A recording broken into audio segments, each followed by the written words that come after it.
Oh, it's always a good time for a mailbag. What could be better? We welcome you to Fantasy Football Today, presented by BetMGM, the sportsbook born in Vegas. So you know the mailbag, it's on Friday with me and Jamie and Dan. Well, today it's on Thursday, a day earlier, and we've got bonus Dave Richard.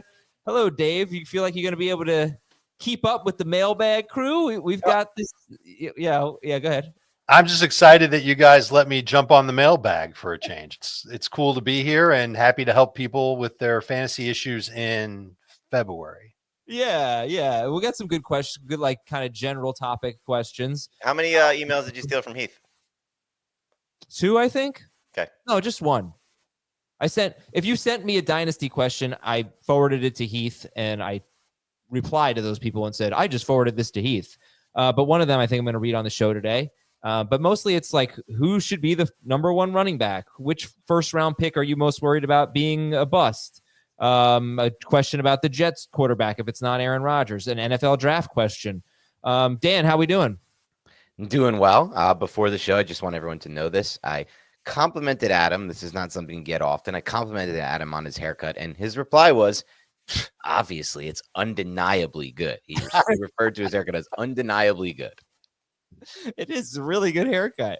And I knew you always comment on my hair, so I knew it was going to happen, especially this one, because this one's terrific. I want to get Dan's Super Bowl pick, because tomorrow is our Super Bowl preview. But before we do that, I just have the random stat, because we did have a question about, which first-round pick are you worried about living up to their ADP? I already teased that one. So I started looking into Derrick Henry. That was going to be my answer. I don't know if it will be, but it's possible. But led me down this whole rabbit hole of percentage of team carries inside the 5-yard line, which you can see on Pro Football Reference's red zone page. You can see the percentage of what percentage of the team's carries did this guy get inside the 5. Derrick Henry led the NFL last year with 94.7% of his team's carries inside the 5-yard line. That is insane. Number 2 was Kyron Williams. He was around 82 or 83%. But Lamar Jackson had 1 carry inside the 5-yard line this year. Isn't that crazy? No. That's his career low. I know he's not usually that. I know he's not like Jalen Hurts. Right. That's why it's not crazy. He doesn't get a lot to begin with. So the fact that he only had 1 in a year where his teammate was Derrick freaking Henry. I know, but that's totally expected. He had 5 the year before. He had 5 last year and he got hurt. He had 4 the year before that. He was hurt. He had 7 in 2021. He had 1 this year. That's wild. So they just let Derrick Henry get everything he wanted. Derrick Henry, actually, wait, let me stick. I'll tell you more about that. But let me stick on that stat because I looked at the last 5 years, the top 4 running backs. We had a kind of a big 4 at running back this year. We had this is how they finished in PPR. Gibbs, Barkley, not per game, just overall because Gibbs had the huge week 18. Gibbs, Barkley, Henry, Bijan. That was our big 4.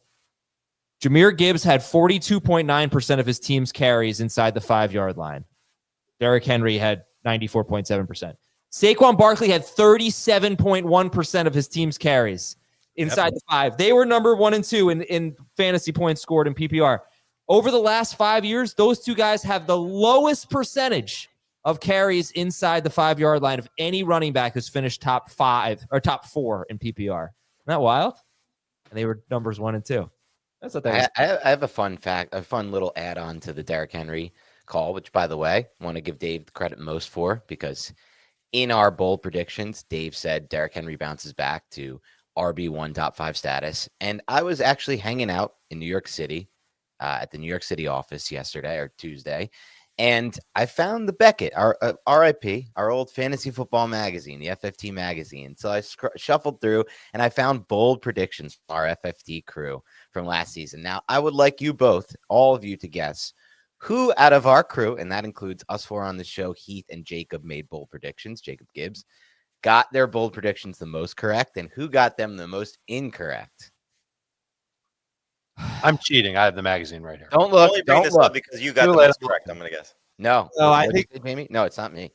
I'm not in either category. But I think don't cheat. I'm cheating. I don't care. I got 2 out of 3. No, you didn't. What were they? What were your bold predictions? Dave was by far the most correct. No one was remotely close. I think he got all three. Malik Nabers and Adams were all wrong. If I'm not incorrect, Adam blew every single one of them. Dave, read my That's bold not true. We did not blow every single one of them. Read my bold prediction. Adams. Can you read Adams again?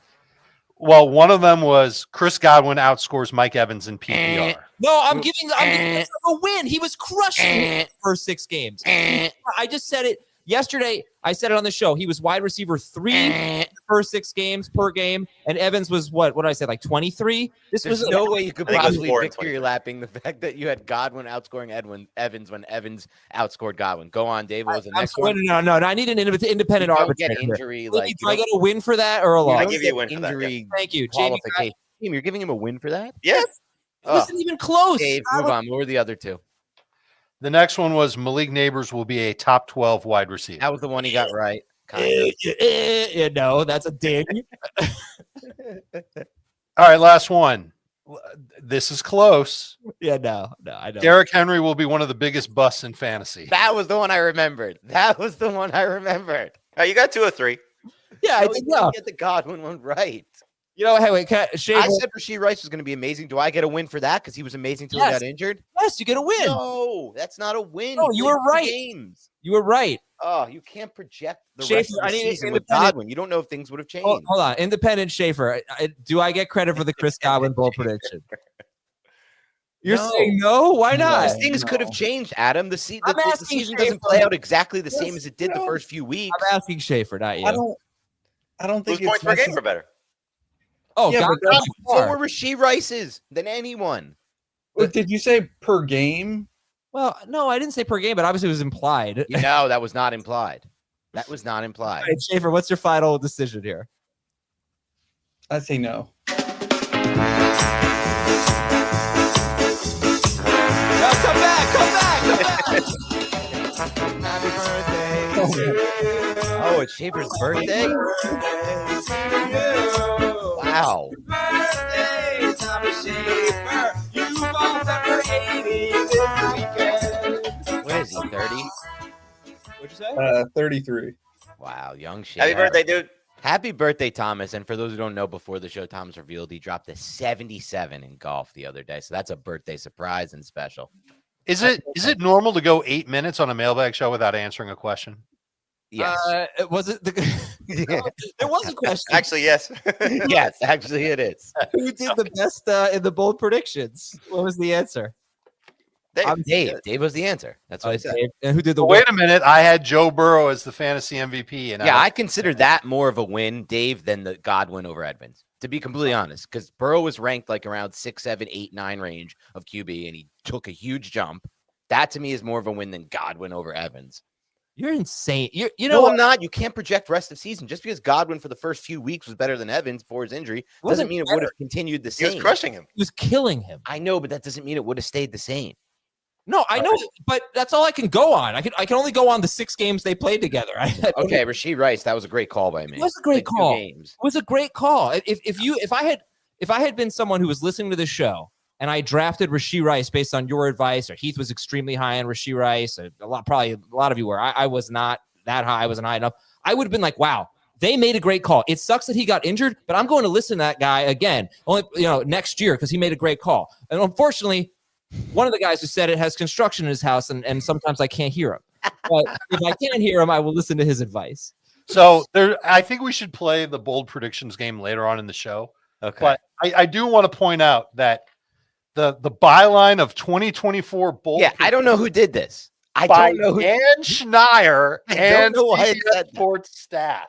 I wasn't happy with that I either. don't know why I don't know why it said that. And Schneier and the CBS Sports staff. My assumption is Beckett was like, who is this guy writing in this year? I've never seen him. Let's throw that name on there. Also, by the way, Jahmyr Gibbs and Saquon Barkley. So they had the lowest percentage of carries inside their 5-yard line for their team of any top 4 running back over the last 5 years. Also, 7 of those running backs out of 20 had fewer than 60% of their team's carries inside the 5-yard line.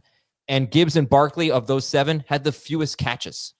Barkley, what Barkley did having 37% of his team's carries inside the 5 and only 33 catches and finishing as RB2 overall, RB1 per game is unbelievable. It's like a statistical anomaly. Okay, with that said, Almost before we hearing get that to you run emails- that back at him makes me think it's going to be a bad idea to draft him next year at the price it's going to cost. Just running those numbers back. Doesn't catch the ball. Didn't, ran hot in the red zone. And the history of 2,000-yard runners. Yeah. and Right. 400 touch running backs, right? Yeah, It's there's a lot of red locked flags against for him. And yet he'll still probably be ranked 1. I don't think he won't be ranked 1 by CBS. I'll tell you. You don't that. think so? No, it'll be Bijan. You think? Wow. Well, Jamie, you did the ranking story. I had Bijan 1. You had him 1, right? I had It's early now. Dave, you had him 1. You had Bijan I 1, did. right? Yeah. All right, Dan, real quick here. Give me your Super Bowl pick. All right. My Super Bowl pick here is Chiefs 31, Eagles 28. Ooh, that's very high scoring. Very high scoring. There was high scoring the last time these two teams matched up. Different teams. Yeah. Eagles defense is much better, but Chiefs, as usual, turn on their offense in the postseason. I think they've been pretty efficient in the passing game. I think we'll see a lot of big plays played in a sided dome. I think that helps offense in general. And the Eagles will be able to generate some stuff in the passing game as well.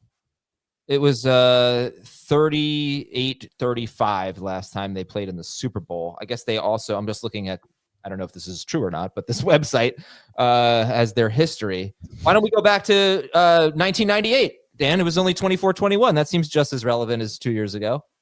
In what way? It was high scoring 2 years ago. That's your reason for giving me a high scoring game? It's a terrible reason. That's not a terrible reason. They just Terrible played against each reason. other. Listen, it's not the only reason. The other They reason played last year was a 21-17 game. Where Yeah. was that? They did. Kansas City. Right, in cold ass Kansas City. Oops, It was November 20th. I don't know how cold it was. pretty cold in Kansas City, November 20th. I can Is tell you it? that. 12 minutes into the show. Okay. All right. We're going to take a quick break. When we come back, we'll get our emails going here. We're doing a commercial before we answer a question. Dave, this is your first mailbag. Welcome to the show. We'll be right back on Fantasy Football. Yeah,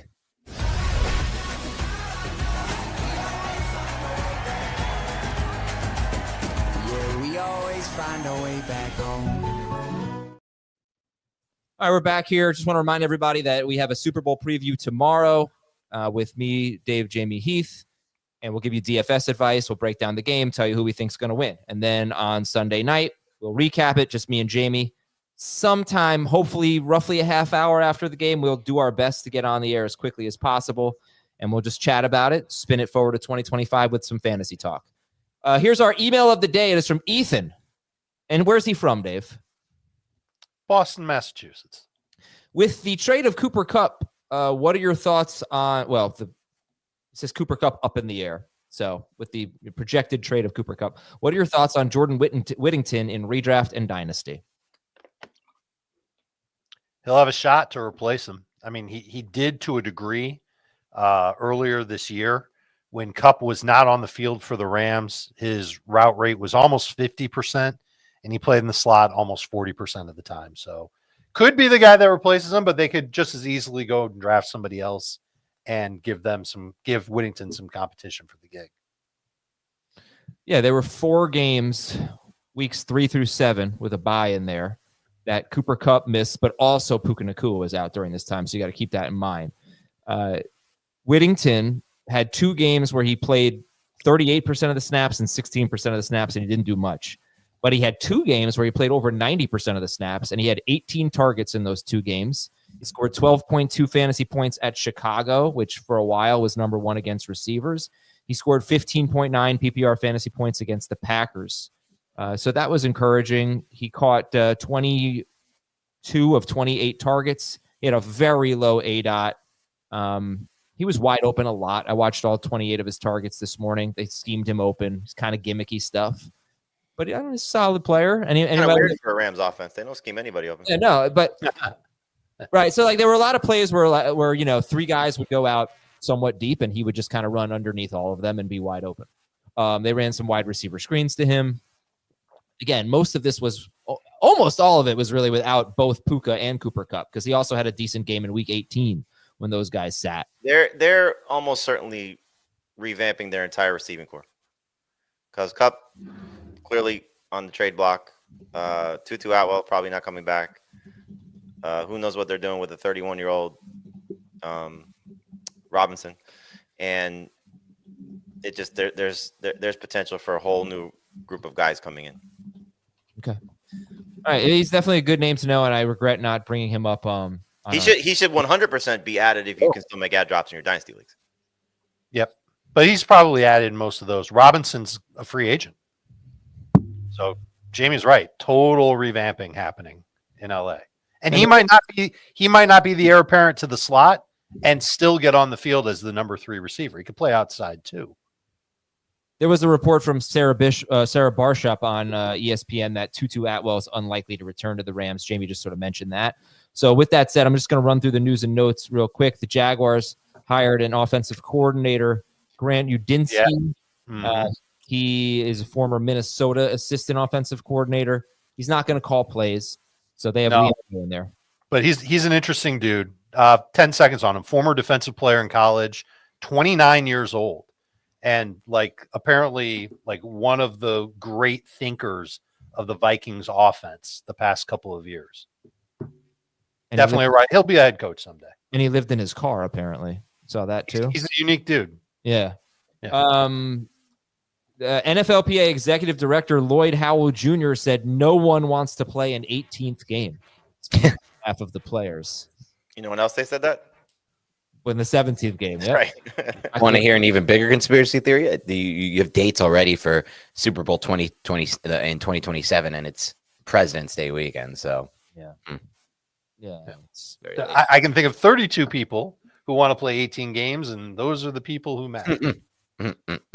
Some Eagles and Chiefs notes. Devontae Smith was limited. It looks right now like both interior offensive linemen, Cam Jurgens, well, he said he's going to play, and guard Landon Dickerson, optimistic about playing. So, and the Chiefs are basically completely healthy. So I think these teams are pretty healthy, which is big difference from 2 years ago when both quarterbacks were hobbling into the game. The Rams are going to play. 2 years ago matters, though. 2 years ago matters. It does matter. The Rams are going to play the first ever game in Australia. That will be in 2026. And then if you're a Simpsons fan, they're going to play Knifey Spoony after the game. All right. Nick Kosmider of The Athletic thinks Cortland will not want to play on the final year of his contract as it is currently constructed. So we might have a holdout there. Who knows?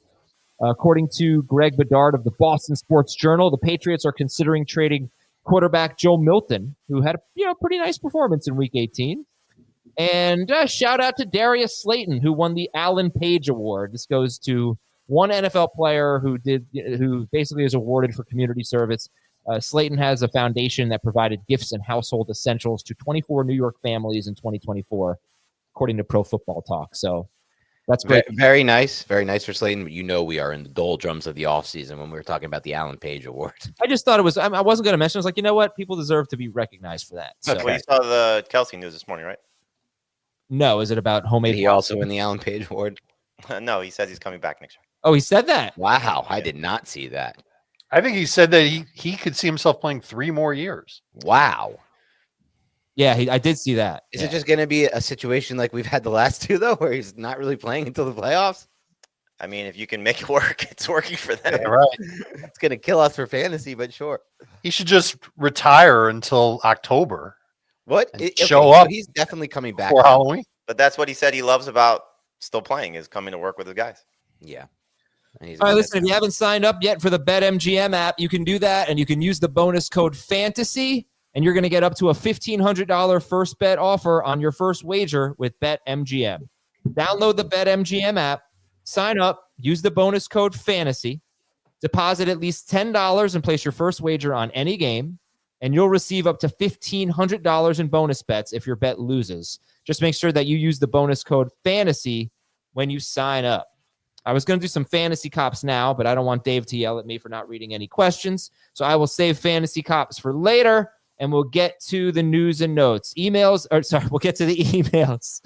Emails and tweets. Our email address is fantasyfootball@cbsi.com. I also want to thank you guys for reaching out on Twitter. This is from our boy Pete Farmer, longtime listener, frequent tweeter. Thank you, Pete. Who will be the first drafted running back next year? Will it be Saquon Barkley? All right, so I already said that for me, Jamie, and Dave, it's Bijan. What do you think, Dan? My early lean would be Saquon Barkley, actually. I'm always more injury agnostic than most. I had this debate with Adi actually in the office as well. He's really down on Saquon for next year based on his injury history. I think there are those red flags out there, but I'm not so sure I want to apply the same broad stroke red flags to every single running back based on running back history for a player like Saquon Barkley. It's similar to how I felt about Derrick Henry last offseason, why I was so high on him. And the situation's not changing there in Philadelphia. Lane Johnson has already said he's returning for next season. The rest of that offensive line is intact. Jeff Stoutland's there. I think there's even another level this offense can get to. I think this was hopefully for the Eagles fans, not for Giants fans, but hopefully the worst we'll see of that passing game. Personally, like with those weapons, they're both under contract, A.J. Brown and Devontae Smith, and maybe Dallas Goedert will stay healthy. So there's no real reason for me to believe that there's going to be a step back with Barkley. I don't see it in his game either. He's only healthier and getting better. He had more explosive runs this year than his rookie year with the Giants. So for me, it would be Barkley. There's just no way he can do it again. It's just why?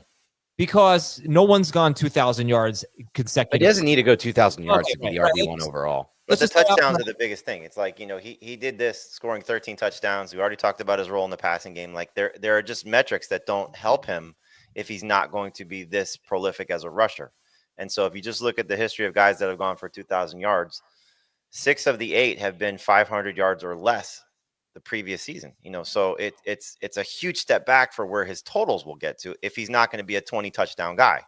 And so can he be a 20 touchdown guy? Sure. Like you said, maybe the offense changes a little bit. Maybe they don't want to have the touch push over and over and over again. It'd be surprising.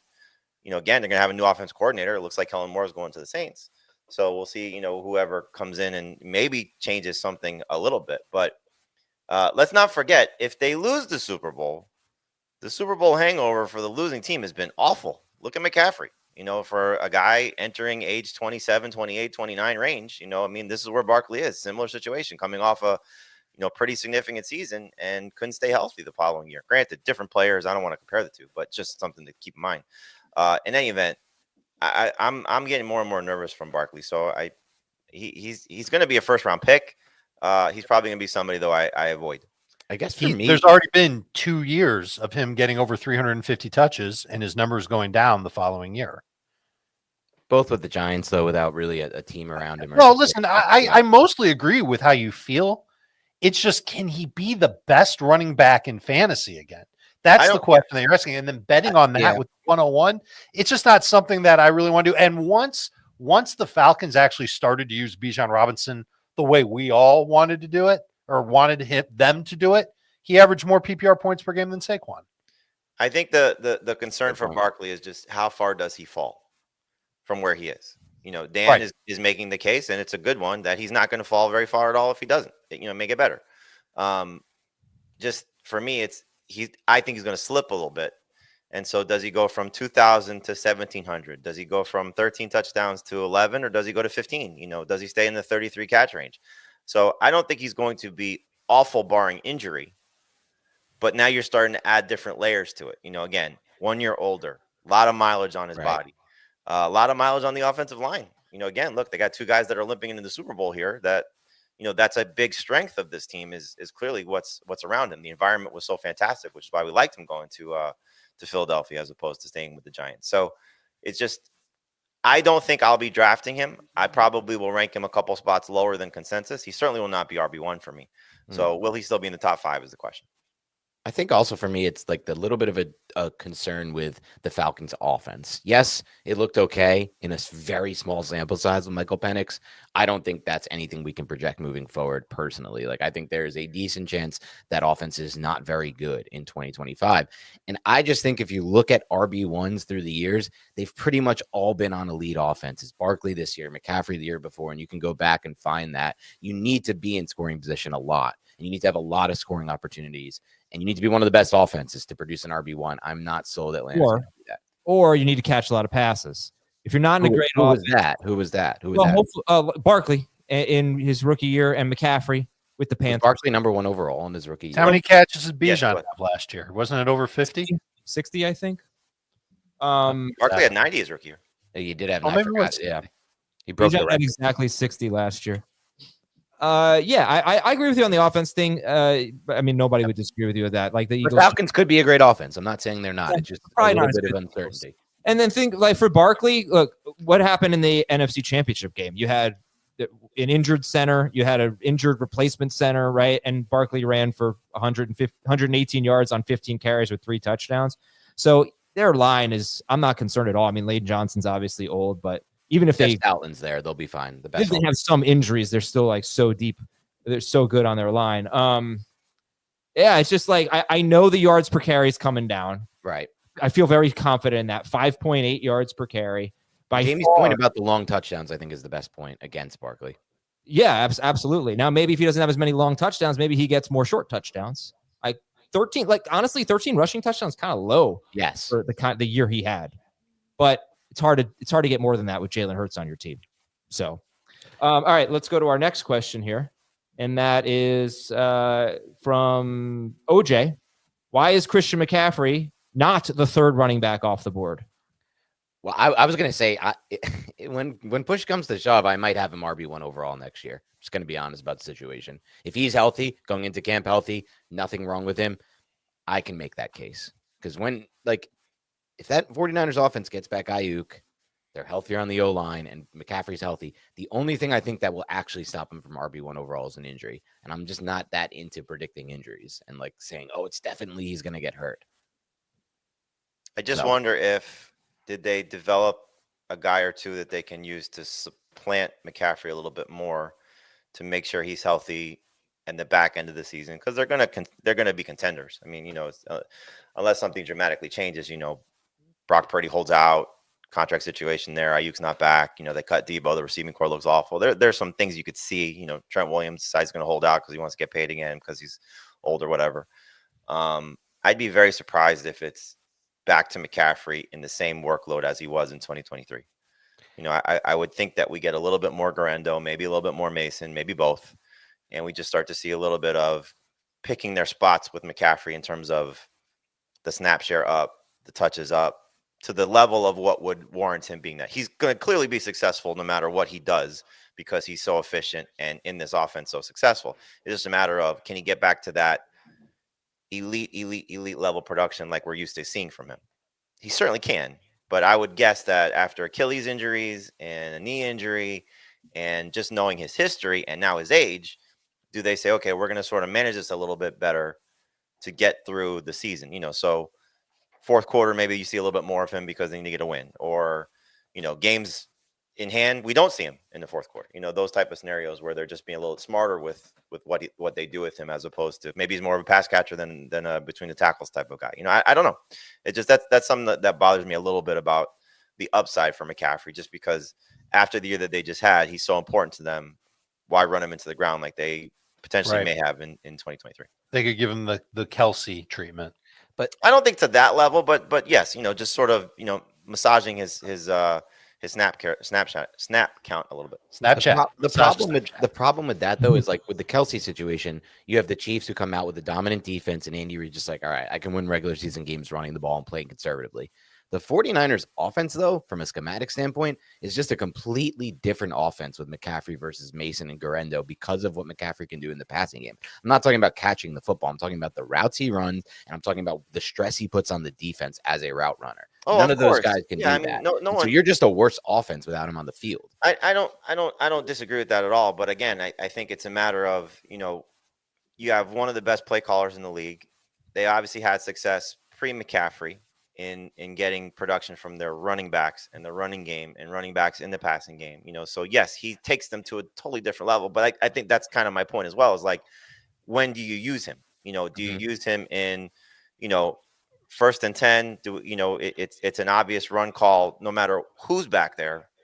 And do we need him in that regard? Or it's, 3rd and 5 in a 2-minute situation, and we want to have him on the field for that because of the stress he puts on the defense. It's just, play calling, play design matters. And I think just when you use him is probably more important than necessarily how you use him. Okay. Yep. All right, guys. There was a stat I wanted to look up there about yards before contact per carry, which is something that's always good in the San Francisco system. They've been top 8 3 years in a row, but I really need to filter it to just running back carries. And I bring that up because the top 3 in yards before contact per carry this past season were Saquon Barkley, Derrick Henry, and Jahmyr Gibbs. There you go. It's really interesting, but it's pretty 3 rare. good offensive lines. Yeah, but it's really hard to find players who repeat. I use like 2.3 yards before contact per carry because Derrick Henry, you go look at his page, which on True Media, which nobody has access to, so I'll just tell you about it. What do you mean? The one stat that really jumps out this year as being much better than any previous year, yards before contact per Right. carry.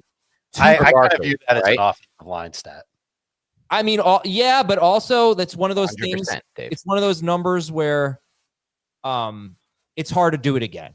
You know, no matter how good your offensive line is. The last guy I saw that did it again was Matt Breida. The first 3 seasons of his career was like 2.3 yards before contact or better, which is elite, super elite. 3 straight years with 100 more carries. I only looked at running backs with 100 more carries. So the 49ers produced that. You have Barkley's numbers? I'm just curious what his numbers were with the Giants versus the Eagles. In terms of that stat, Yards before carry, yeah.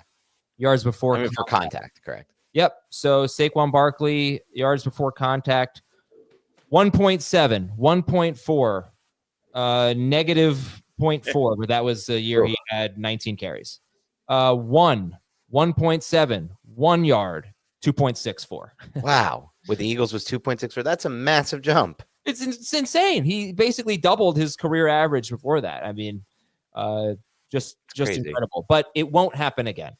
That will not be that high. It may be higher than any other Giant. It's going to be higher than any other Giant year It by won't far. be What was it for Swift last year? Swift with the Eagles or Swift? Yo, good point. Swift to the Eagles to Swift to the Bears. That must have been a massive drop off. I'm not worried about Swift. I just wanted the Eagles. Yeah. Yeah. So yeah, that's a great point. So it's Swift 2.16 with the Eagles in 2023, 1.33 with the Bears. Yep. So I mean, Barkley's back with the Eagles, and that whole O-line's returning, and Jeff Stoutland, the best offensive line coach in football. And since you read my Derrick Henry bold prediction, one of the things I didn't love about Derrick Henry was that the Ravens were going into the year with 3 new offensive linemen. Yep. So just credit. But Lamar effect. Can't have a bad O-line with Lamar as a quarterback. All right, let's take a break here, and we've got a lot more. We're gonna have to go a little faster. That was we'll get going here. We got a lot more questions to answer after this on Fantasy Football Today.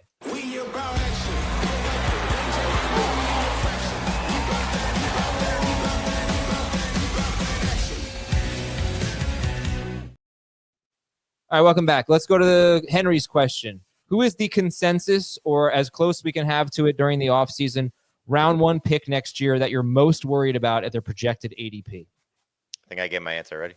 Yeah, I was going to say, Jamie already nailed his. Barkley for Jamie. Who are you It's on, probably Dave? going to be Barkley. I don't know how many other players will have the workload and age risk. I mean, McCaffrey might end up being in there too, just because he'll get pushed into round 1. So probably one of those 2 guys. Henry maybe is a third option. Yeah, I was going to say Henry. Be a round 1 pick. I don't know if he will. He'll be top 15. I think I've seen some early rankings. Some people still have him as a top 4 running back. But what about Nabers? I'll just bring him up. But he's obviously great. And Dan, I've been reading Dan's tweets, which honestly, you should follow Dan Schneier at Dan Schneier, SCHNEIER NFL. I'm not joking, a great follow. Breaks down tape very well, puts video out there that's really clear and fun to watch. Thank Been you. talking a lot about Cam Ward, which is exciting. My boy Yeah. right now. Been talking a lot about Malik Nabers and how freaking open Malik Nabers always is. But what if they don't upgrade their quarterback position? I mean, How could they not, right? I mean, they had Drew Lock, Daniel Jones, and Tim Boyle this year. I just wonder, I'm just thinking, I'm not even thinking, I don't know the answer. But of all recent first-round ADP wide receivers, who's going to have a worse quarterback than Malik Nabers next year if they don't draft Cam Ward, if they have like Russell Wilson or something like that? What if it's Jameis Winston? I don't think it will be because like Brian Dable hates turnovers. Why are you laughing at that? Cedric Oh, Tillman that's and Jerry one Jeudy became amazing with Jameis Winston. I just don't think he's a fit for Dable. Like they he not? just started DeVito because he doesn't want turnovers. I don't think he played DeVito because he doesn't want turnovers over Locke. I think he played DeVito because they thought maybe this guy could be a backup long term, and they didn't care about the season at that point. But yeah, I'm just bringing up Nabers because he'll probably have the worst quarterback situation by far going into the year of any first-round wide receiver, right? Of Lamb, Brian Puka, Thomas will have a better situation. Yeah, everyone will have a better Jefferson, situation. Brian Thomas, Nico. Does any player want off of his team more than Malik Nabers right No, now? that's not true anymore. He's been talking nicely about the Giants this offseason. Did you see what he said yesterday? No, I thought it was all nice things. He's been saying good No, he things. said who's his dream quarterback to play with? He said Jaden Daniels. He's already plotting his way to Washington. Oh, no, he's loves it. God. All right, let's move on to our next question. It's from Shaq. If the Jets move on from Aaron Rodgers, what quarterback do you think is a good fit to help them win games and, of course, help them produce good fantasy numbers for their offense? Patrick Mahomes. Same. No, I mean, like, that's the joke Jamie's saying, but like the free agent market is as barren as it always is. So for me, the answer for all these is going to be Jameis Winston. I don't see how this isn't the most obvious answer of them all. Literally, Cedric Tillman from the dead, nobody was talking about him, potential draft bust, even though he was great on film in Tennessee, became fantasy relevant, was really good. Jerry Jeudy was nothing. Then he became one of the best fantasy players. Njoku started producing. Even Eli Moore had like 4 for 62. Jameis Winston creates fantasy success for these wide receivers. He is easily the best bet for any team from a fantasy standpoint. And I don't think it's even close. You only read half the question, though, because he's not going to win games because he's Right. going to get benched. And to win It's games? so No, you can't win silly. games on these free agent quarterbacks. Justin Fields, that's your best bet to win games. All You right, probably Dave, won't win any games with what's him. your thought, Dave? Yeah, it's really terrible out there. To win games where the best free agent is Sam Darnold, and what a mess it would be if the Jets brought Sam Darnold back. I can't imagine that'll make the fan base fired up. I don't have a great answer for this one. There's no Well, answer. there's an easy way to connect the dots right now. Our former, current, whatever he is, colleague, Rick Spielman, just apparently, according to our own Ryan Wilson on the First Pick podcast, said that Rick Spielman is going to be a senior advisor to the New York Jets. Well, who did Rick Spielman give a lot of money to at the Minnesota Vikings? Kirk Cousins. So there's probably a chance that he's going to be advising the new general manager, new head coach, that maybe Kirk Cousins is the bridge quarterback for the Jets if he is let go from the Falcons as expected or maybe traded. So they didn't have a lot of success with an older quarterback coming off of an Achilles injury. Cousins said this week he feels like, he still has a lot of football left to play. So we'll see what, happens for a guy at 36 that looked a little lost at times last season, but will be 2 years removed from that Achilles injury. So it wouldn't be surprising if Kirk Cousins is the new quarterback for the Jets, that they move on from Rodgers and then they draft somebody and hopefully develop. But look, do they try and go Joe Milton? You mentioned that, Adam. Do the Patriots consider trading within the division to a guy that has maybe some upside? Do they go with the Jameis Winston? Aaron Glenn, may have some inkling of, okay, I want to have an explosive offense and deal with the turnovers just because what Jameis can bring to the table. There's a lot of things at play here with this team because, new coach, new general manager, everything is, hopefully a fresh start. But Cousins just makes some sense here for, Rick staying in the, he was helping, by the way, he was working for Woody Johnson to bring in the general manager and the coach of their search. So staying on as a senior advisor, that might be a player that he pushes for. Yeah. Their assistants too, and Cousins is going to be an affordable option for a team because the Falcons are going to pay his salary for this coming season, and the Jets need somebody like that because they're on the hook for a lot of money for Aaron Rodgers. Right. And if they keep Aaron Rodgers for this coming year, they're on the hook for even more money the following year after. So a real interesting. That's an spot interesting for him to wrinkle, be in. Dave. The point is that like Cousins is a cheap option who can run the West Coast offense. That's certainly what they're going to run in New York. All right, bring it back. Let's go. So, I don't know if I mentioned this about Kirk Cousins.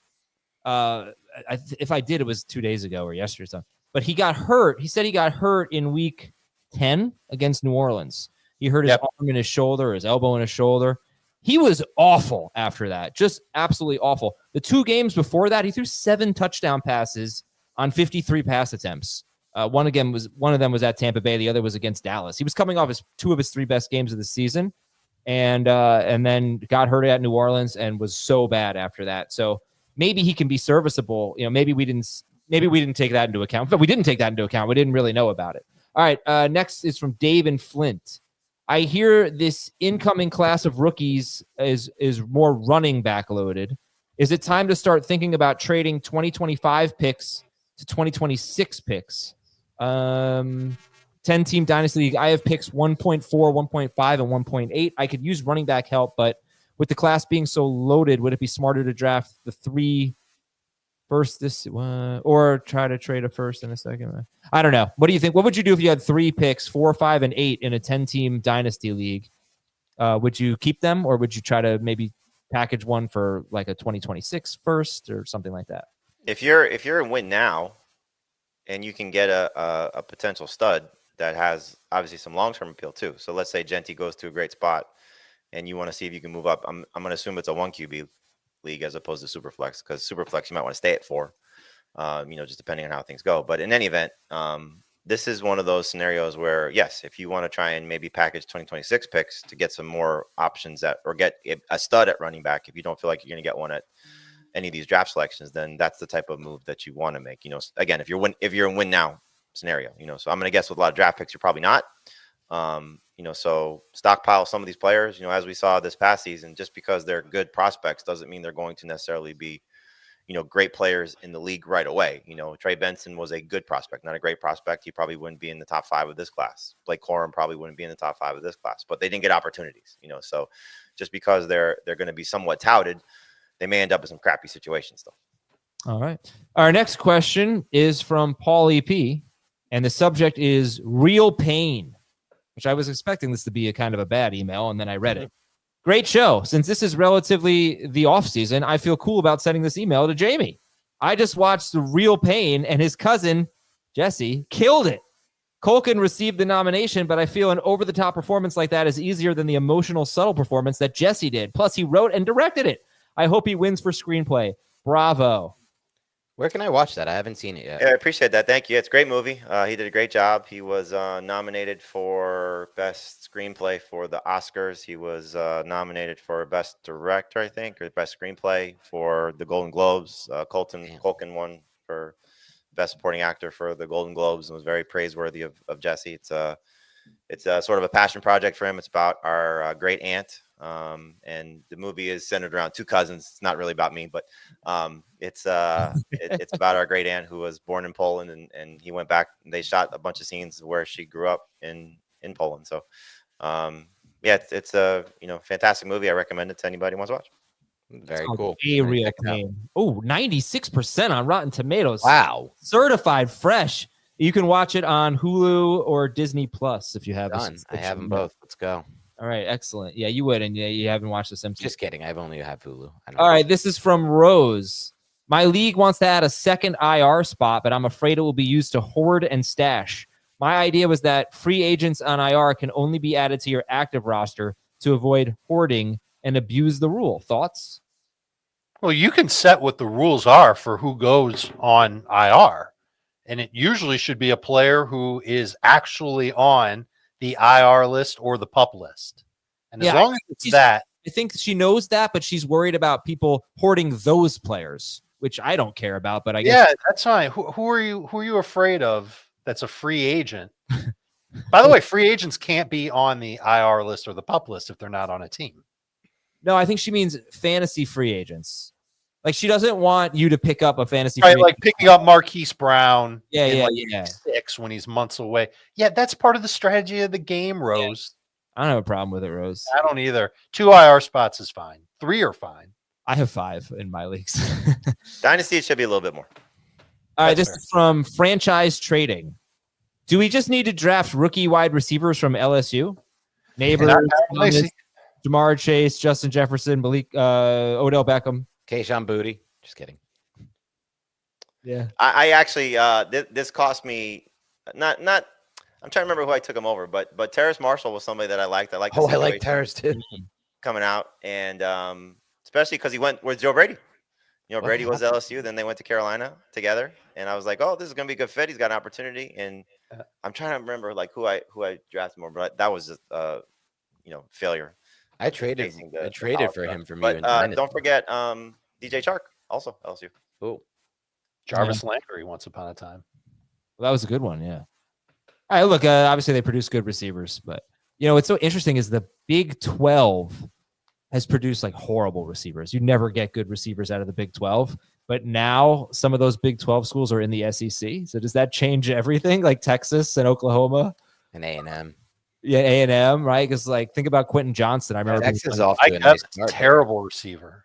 but, Who? but he's a Lamb, of rarity. course. They have a lot of Oh, CD Lamb. they Yeah, have a lot of busts at the Big 12 receivers. Not lately. A lot of time it was USC receivers. I like this kid Golden a lot coming out of Texas. Oh, yeah. What about Adam would not draft Wisconsin running backs? That was the thing for a while. Oh. Yeah, they're like Well, he was right for a while, but yeah, I was. But then he was very, very wrong because Melvin Gordon had some good fantasy No, years. that I'm pretty sure it was So did Melvin Jonathan Gordon. Taylor. No, I don't think it was Melvin Gordon. It was like Ron Dane. Yeah, but that was your He like wasn't even- that was your preface for it was all the guys before Melvin Gordon. I don't think I was like opposed to drafting Melvin Gordon. That doesn't sound like me. We had a few people that didn't like Melvin Gordon on their site.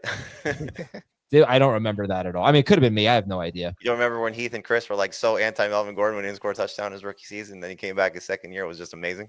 I do not remember that. No. That is a wild rookie season, though. All right. So, wait, just talk amongst yourselves. I have to cue up some music. You want to hear some bold predictions from the magazine and guess who made them? Yeah. Christian Watson leads the NFL in receiving touchdowns. Jamie, who wrote that one? Was that me? It No, was not that's you. Jacob Gibbs. That was a Jacob Gibbs special. 3 quarterbacks will rush for at least 800 yards. That's a Jamie. Jamie. He nailed that one. That's Jamie. No, I was off. Who Huh? I thought it was Jaden, Lamar, and no one else did it? No, it was supposed to be Richardson was the third. Yeah, Dave, this you may not know this about the mailbag, but Dan is the biggest brown noser to Jamie, and he just gave Jamie credit for one that he got wrong. He's like, "Oh, he called that one." And That one is so much more correct than Godwin is going to outscore Evans, but because we don't know, we just have to project that he would have done it. he was crushing him, Dan. In 6 Adam, games, he was things crushing change in him. a football season. People take receivers away. How People can you take... say I was wrong about that? I was right before the injury. I'm not saying you were wrong about it, by the way, just to be clear. I'm just saying that does not, you don't get to count that as a correct one. Okay, three more. Kyle Pitts just doesn't have it. That's you, Dave. Thank you very much. And that was Caleb good. Williams will break multiple records as a rookie. That was me, and that was wrong. Oh, that could have been me too, but I Amy, who do you think that was? That was Dan. yeah, it was Dan. I was It was too Dan. high on Caleb. Last one. Patrick Mahomes will break Peyton Manning's single season record of 5,477 passing yards. And by the way, Dan Schneier, since your name is on this story, it reads in here, Patrick Mahomes will break Peyton Manning's single season record of Uh-oh. 5,477 passing yards. Nice editing, Dan. That was was Dan. That was Dan get all these right because he wrote the story, as we see. So who do you think, what kind of a person would have such a lofty prediction for a Chiefs? There's only one man. There's Oh, only I one. thought that was Dan because I know Dan was super high on. I was high on Mahomes, but not quite as high as It he. was Heath, huh? Wow. Homer pick by Heath Cummings. Very Homer. You may have missed this, Dan, but we did bounce back players last week, and I asked for 3 from everyone, and 2 of Heath's were Patrick Mahomes, Isaiah Pacheco, and I don't remember the third. Third was not a Chief though. No, it wasn't. It wasn't. Yeah. Was it a former Chief? I'm so lucky the Giants are a horrible team because I would be so biased. I worry I'd be so biased in my picks if they weren't. We used to have a listener that hated Adam for years because it felt like he talked about the Giants a lot, which he really didn't. But you remember that guy, the Seattle fan? Oh yeah. Oh yeah. Oh what was his Twitter handle? It had like Seahawks in it, or Hate. Oh, the Giants again. Here the Giants go. Because we didn't have like comments at the time. Like we were on a different platform. right. And he used to, like, the emails were just constant hating Remember Adam. remember this music? The regulators, fake regulators. Well, that is gone, and here we go with the Fantasy Cops. We're gonna finish the mailbag with the Fantasy Cops. All right, this is from Willie McSilly. I've been part of a keeper league for a couple years. Before the 2024 season, we decided that we would have the winner of the consolation bracket getting the first pick of the first round, and picks 2 through 6 would then go by regular season record.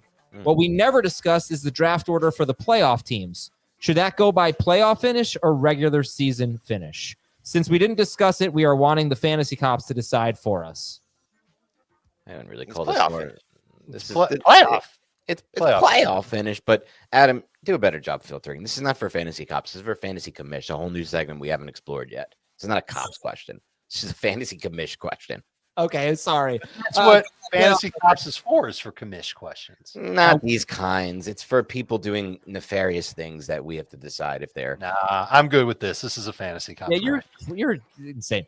The next one is definitely fantasy cops, but I think NFL obviously does playoff finish, but I believe the NBA does regular season finish, right? For The their NBA? Yeah. Not sure. Does I'm anybody pretty care about the NBA draft outside the lottery? Yeah, man. Mitchell Robinson's coming back soon. He was a second-round pick. Let's go. All right, next up. This is Kyle from a city west of Detroit, but east of Lansing. Oh, Sheboygan, Is it on the East Coast next to Green Bay? Sheboygan, Michigan. All right. He says, I Kidding, that's never close. thought I'd ever have. hold on. Wait a minute. If it's west of Detroit but east of Lansing, then East Lansing would qualify. Okay. I like that. Never thought I'd have something to write in about, but here we go. Context. We have an 8-man Superflex league. It is total points, not head-to-head. We've been doing it for the past 15 years. We started in high school. Now we're all in our early 30s. Last year, we celebrated our 10th year of having the loser get a tattoo.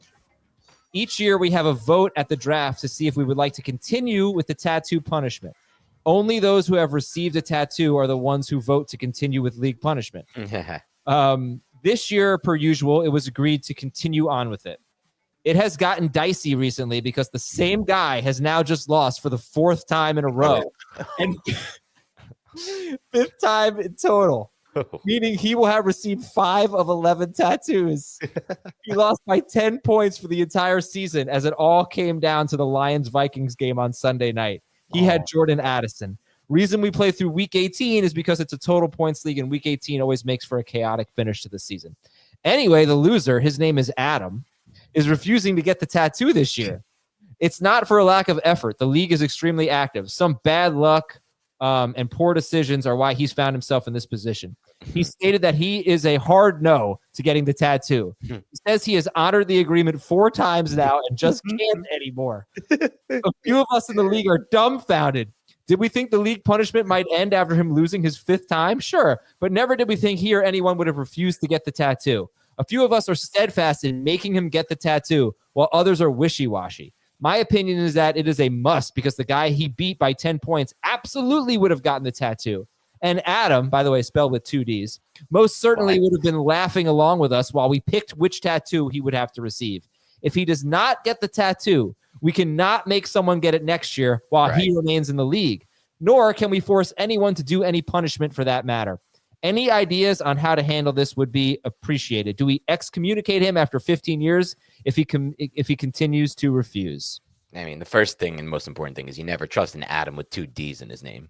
Let's get that out of the way first, please. I think if the tradition is they pick the tattoo, then he's screwed. If he just has to get tattooed, like he could just do like a little something on top of something that's already there. But he doesn't want another tattoo. He's got 5. No, He has to do it. like if another line or something, on whatever's already there. You know what I mean? Like just a little touch up so that he's actually getting the physical act of being tattooed, but not doing the entire thing. Like to me, that's fair. But that sets a precedent for future tattoos. I think, well, okay, so the new precedent should be if you've lost 4 times in the league, the 5th time you have a little bit of a leeway. Maybe so, but maybe this guy should rethink some of his life choices if he keeps finishing last in this fantasy league. I would suggest that if he doesn't want to get a tattoo. One detail. Sorry, one detail. Now there's a detail that's going to change everything. Go ahead. The person who lost picks where the tattoo goes, but the league decides what it will be. Right. Okay. So you shouldn't change that. I would say that if he wants to pay triple the buy-in next year and have the draft catered and pay for all the catering, then they'll overlook the tattoo. I have a solution. Basically, he can bribe his way out of getting the Right. tattoo. He can bribe his way out, but that's it. He should get the FFT logo tattooed somewhere on him so he knows to always listen to our show. No way. We don't want that. We don't want that Adam loser with our brand on him. Jamie, what are you, crazy? I am going to get a picture. Schaefer says this guy should have gotten a picture. Should have given. I want to see the tattoos. But yeah, I'm gonna tell Kyle who sent the email. Yes. Yeah, you know what? And Picks. I think we should help Adam not finish in the basement next year. This Yeah. is funny. Listen to I us. feel really bad. I really think just alter one of his tattoos slightly. Covers it. Nope. Lee has to Honestly, get the tattoo. I like you got 4. What's the big deal? Just get another tattoo. Like, who cares? You know? Yeah. Would you ever join a league where that's the punishment, Adam, with 1D? No, but He won't As- shave 3 lines in his head for charity. I Right. did it. As I said many times, No, he did not do it. I've never finished last before, so I would join this league because I will not Did finish not do it. last. Let me make that clear. Oh, man. Now we got to What are figure you out how to talking get about? you in. I did do it. You saw me. He I did did like it on the one air. line. Did a and year it was- later. A year later. It was a lot of if and buts to you. So based on the league rules here, you'd be kicked out, and then a year later you go get a tattoo. Hey guys, I'm back. I got No. another D in my name too. Well, we know what the And he's got to pay triple the buy-in. we know what the circumstances were of why I didn't shave the line in my Yeah, head. you lied about something your wife was No, doing. Schneier even asked my wife. It's the truth. Unfortunately, it was true though. But you know still when managed to do you it know by when you asked yourself someone- you know on when your you asked own someone without a your wife doing question- it. When I asked her that question, it almost felt like a hostage type situation where she kind of looked nervously at Adam, like, I know I'm supposed to lie here. What's the lie supposed to be? And then kind of delivered the lie. Yep. No, we're very honest people. We don't lie. All right, Dan, it was great having you on the show. Dave, how'd you enjoy the mailbag? It was great. It was fun.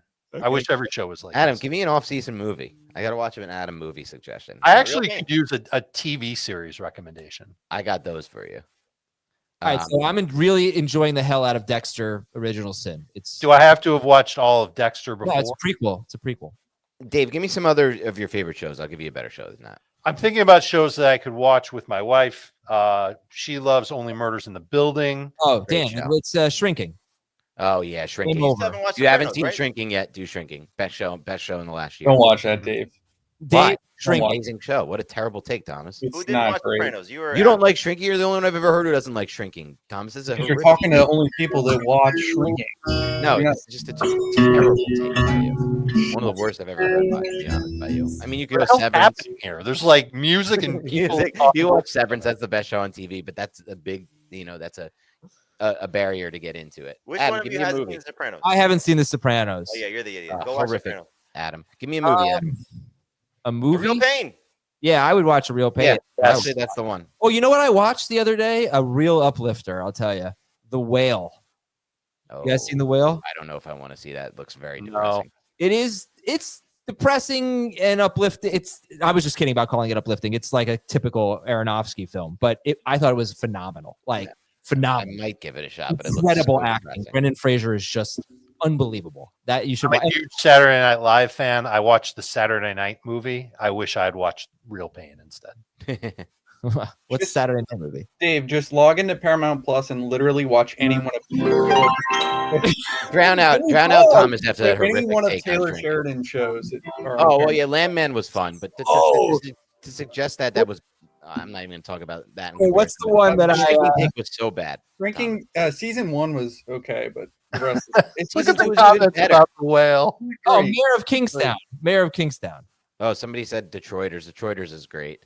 No, The I Whale can is not imagine uplifting. having I was watched The Whale, joking. but not The Sopranos. The Whale is a great movie, but it's not uplifting at all. I was joking about that. Yeah, imagine watching The Whale, but not The Sopranos. Here's the thing: if The Sopranos was 90 minutes long, I'd watch it right now. The Sopranos is 90. It's like going to take me 3 months to watch The Sopranos. So It'll you be know, great. 3 months. yeah. Yes. All right. Maybe I'll rewatch The Sopranos instead of doing anything That's else. what I just did. It was fantastic. Here's the thing: I want to, but I have to choose between The Sopranos and The Wire. But you've I seen mean, The I Wire. want you to watch The Wire, but you're I've not. only seen 5 episodes of the most boring show that people love ever, It's but I'd not- like to give it another shot. This is so. I can't It's the even. respond to Sopranos. it. Adam, you're a decade late. Luckily for you, I'm still True. just so disgusted by Thomas's terrible take that I can't get in on the Wire take that you just had. You're insulting the man on his birthday? I have to. He forced this on He me. lets you on during construction in your house, and you're insulting him on his He birthday? forced this on me. That terrible take. I love you, Thomas. Back on the 77, buddy. All right, we're out of here, everybody. Have a great day. We'll talk to you tomorrow with our Super Bowl preview on Fantasy Football Today.